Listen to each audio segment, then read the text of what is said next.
Hi everyone, good morning, welcome back to another episode of my channel. আপনারা দেখছেন Indian film fan. প্রথমেই গণতন্ত্রের উৎসবে বিধানসভা ভোটের সকলকে আন্তরিক শুভেচ্ছা।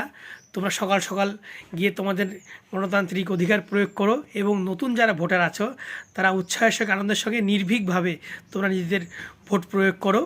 এবং তোমাদের একটা কথা বলতে চাই, সেটা হচ্ছে যে এই ভোট কিন্তু পশ্চিমবঙ্গের পরিবর্তনের ভোট। তাই একদম সাহসের সাথে প্রতিষ্ঠান বিরোধী ভোট তোমরা দাও। আমি বলবো না যে তোমরা বিজেপিকেই ভোট দাও, ঠিক আছে? আমি নিজে যদিও বিজেপি সমর্থক, তবুও যাদের ভালো লাগবে তোমরা বিজেপিকে দেবে, প্রধানমন্ত্রীর মুখের দিকে চেয়ে তোমরা ভোট দেবে, ঠিক আছে?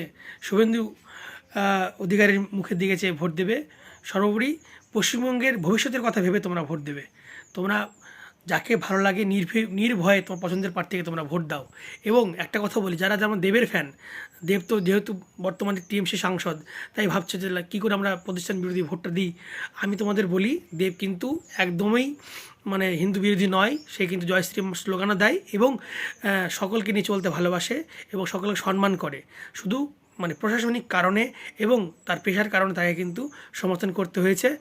যদি সেরকম পরিস্থিতি আসে, দেবকে আমরা বিজেপি নিশ্চয়ই গ্রহণ করবে এবং দেবের সে গ্রহণযোগ্যতা আছে।